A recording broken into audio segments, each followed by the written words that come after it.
Welcome back. So in this section, we are going to continue with where we left off. In the last section, we have a brief introduction to HTML5, and I would say HTML is the same thing. So either I use HTML or HTML5, just the same. And now we're going to continue using the FreeCodeCamp platform that they provide for us. This is quite amazing, and I'm just going to run through it quickly, just tell you how you use it and how all this platform works together. And what I'm going to be doing in this video, just like I've said, is like run you through this section and then explain them in more clear details so that I know some people are really bored reading just text alone. So sometimes we have like a accompanying video with a test, then with some little explanation, you can get that concept really fast. So I just call that what they call reinforcement learning. So let's crack on.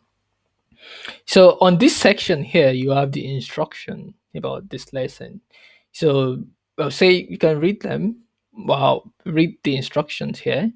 So and in the middle section here, we you have where you can actually code, like you can write your HTML syntax or whichever code you need to run over here. And on this section, you have the preview. So you can see here we have this hello, and this hello is an H1 tag and it's showing up here immediately.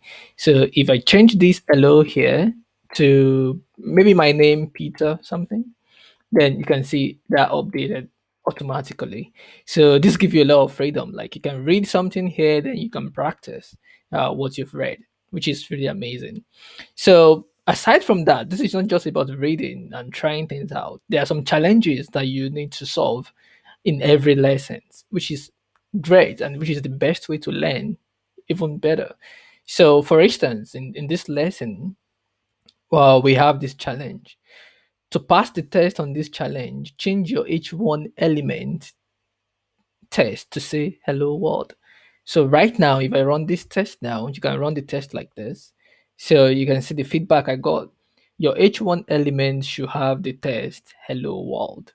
So and that is what the challenge is. So if I do this and I said hello and then world.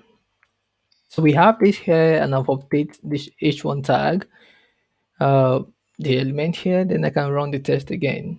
You can see now I passed. So then I can submit and then go to the next challenge. You can even download it. So which is really cool. So you can have you passed, hey, it works. The crowd goes wild. That's amazing. So good. So then you can download your solution and keep it for record keeping, But everything will actually be saved on your account. If you have your profile, you've signed in, you can continue where you stop. So I'll just close it off now.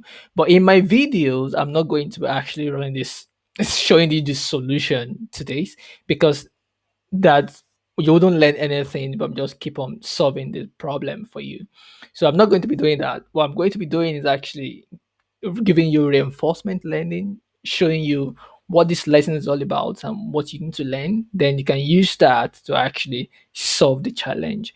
If you actually are stuck on a particular challenge, then post it on YouTube or in the forum, and you can even get help over here, which is good. Just click on get help. You can watch a video, you can get a hint and things like that. There are a lot of things here, which is good.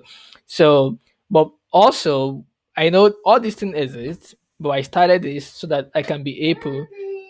So that's the good thing about that. So you have a lot of places to get help over here. The essence of my tutorials and of this video series is for me to actually explain this content, these lessons in a way that is easy to understand. You have someone behind you talking to you and giving you the concept.